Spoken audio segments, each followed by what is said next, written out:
بسم اللہ الرحمن الرحیم۔ السلام علیکم۔ خالد بارو ولاگ میں خوش آمدید۔ سب سے پہلے تو آج فوجی عدالت سے دو سابق فوجی اہلکاروں کا کورٹ مارشل کیا گیا اور ان کو فوج کی عدالت نے فوجی قوانین کے مطابق فوج میں بغاوت پھیلانے اور اہلکاروں کو بغاوت پہ اکسانے پر سابق فوجی عادل راجہ کو، جو اس وقت انگلینڈ میں ہیں اور وہاں سے بیٹھ کے اپنا ولاگ بناتے ہیں اور اپنے معاملات چلاتے ہیں اور راؤ اور فوج کی راؤ کے ساتھ مل کر پاکستانی فوج کے خلاف جو ہے نا یہ باتیں کرتے ہیں اور انفارمیشن دیتے رہتے ہیں، سب نے دیکھا ہوا ہے۔ دوسرے ہیں جناب حیدر رضا مہندی صاحب، سابق اہلکار ہیں اور ان کو جو ہے 12 سال کی سزا دی گئی ہے۔ یہ دونوں سابق اہلکار تھے، اب ان اپنے نام کے ساتھ یہ میجر یا کیپٹن نہیں لکھ سکیں گے، ان کے وہ رینک وغیرہ وہ بھی واپس لے لیے گئے۔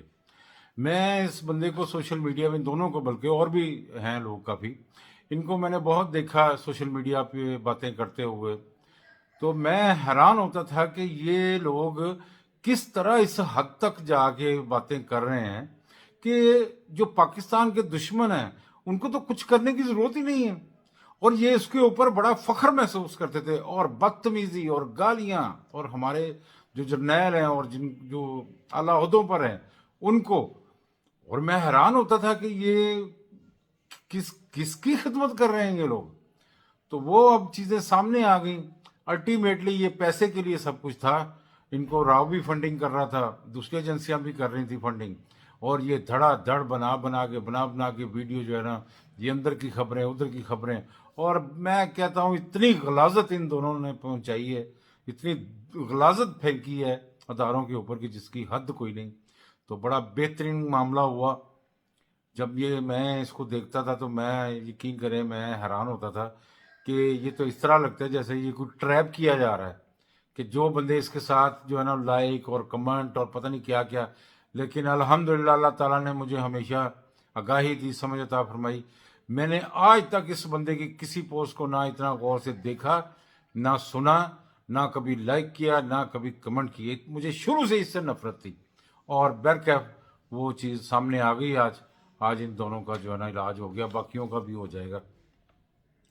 دوسرا مسئلہ جو ہے نا وہ ہے جی، آج میاں نواز شریف صاحب نے سیال کوٹ میں ورکرز کنونشن سے خطاب کیا، اور اس سے پہلے خواجہ اسد صاحب نے خطاب کیا۔ انہوں نے اپنی وفاداری اور 40-50 سال کی جو ان کے ساتھ جو تعلق تھا وہ اس کے اوپر انہوں نے بات کی۔ اس کے بعد میاں نواز شریف صاحب نے خطاب کیا ورکر کنونشن سے، تو باتیں وہی اپنے دور کی انہوں نے کی کہ 93 میں کیا ہوا، 99 میں کیا ہوا، 2017 میں کیا ہوا، کس طرح سے کلہاڑا چلا، کس طرح سے سارے معاملات ہوئے۔ تو میں یہ باتیں سن رہا تھا تو مجھے یہ صاف نظر آیا کہ وہ جو 18 مہینے کا یا 16 مہینے کا ان کا جو شہباز شریف کا اقتدار تھا، جس میں اصل میں پاکستان کا بیڑا غرق ہوا، اس کا بالکل کوئی ذکر نہیں ہے، یعنی وہ ہے ہی نہیں، وہ چودھری کے پجامے طرح نا، پجامے کا کوئی ذکر نہیں۔ تو بات پھر وہیں سے شروع ہوگی، جو میاں صاحب کر رہے ہیں تو اپنی کارکردگی بتا رہے ہیں، موٹر وے بتائی سیالکوٹ کی، اور اس میں بہتری کی بھی جو گنجائش ہے وہ بھی بتائی۔ تو اس طرح سے وہ جو ان کی باتیں ہیں وہ ساری وہ اپنے دور حکومت کی ہیں اور اسی کو لے کے وہ چل رہے ہیں۔ اس سے پہلے انہوں نے سیالکوٹ چیمبر آف کامرس میں بھی گئے، وہاں بھی وہ سب سے ملے، اور جو بھی ان کا آنے کا آگے کا پروگرام ہے، مستقبل کا، فیوچر کا پلاننگ، کاروبار کے حوالے سے یا پاکستان کو چلانے کے حوالے سے، اس کے اوپر انہوں نے بات کی۔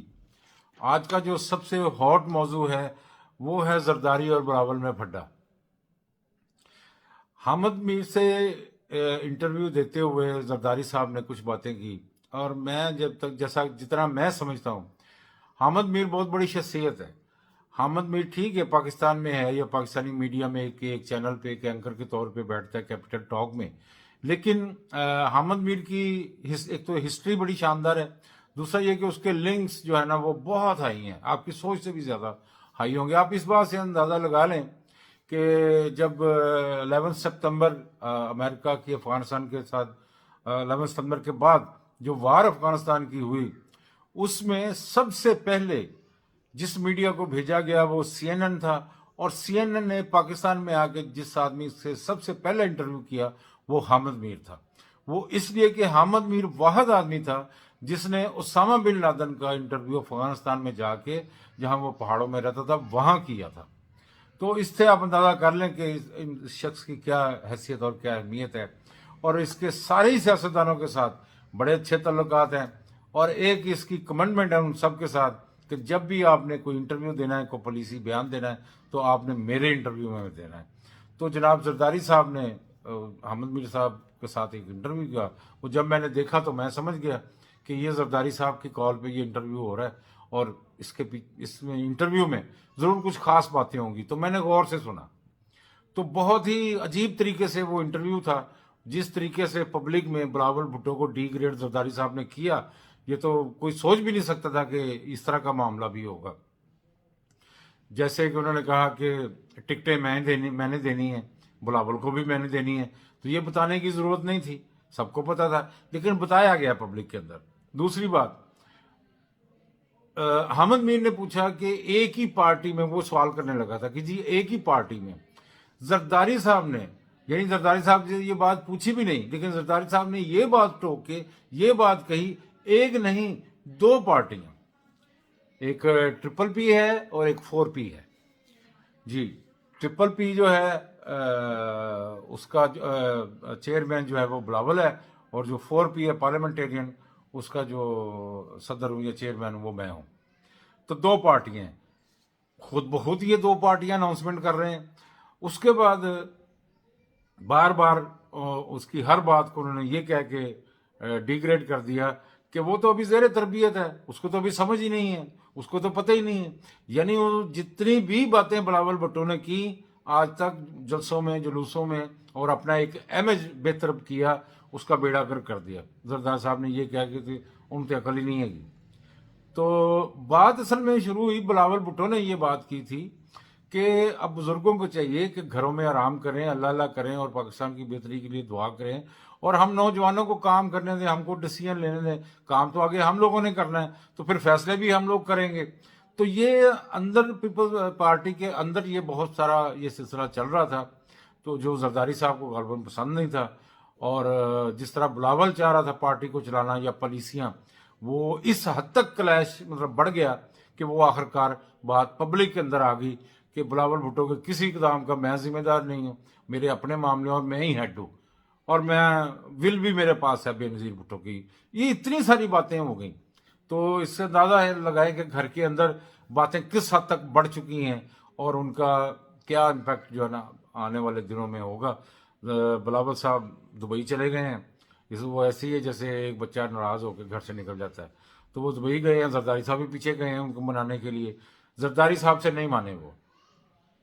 اس کے بعد انہوں نے فریال کو وہاں پہ بلایا ہے دبئی میں، اور اب دیکھیں بات کہاں پہنچتی ہے اور کہاں جا کے ہوتی ہے. لیکن ڈیوائیڈیشن ہو گئی، ایک چیز ڈیوائیڈیشن ہو گئی. بلاول کے ساتھ انہوں نے نااہل کا اور کہہ لیں کم عقل کا یا بچے کا یا زیر تربیت کا ٹیگ جو ہے نا وہ لگا دیا. اب وہ ٹیگ ساری زندگی بلاول صاحب کو پریشان کرے گا. جہاں بھی وہ بات کریں گے وہاں سامنے سے یہ بات آئے گی کہ بھائی آپ کے ابو کیا کہیں گے. تو دیکھیں کیا ہوتا ہے.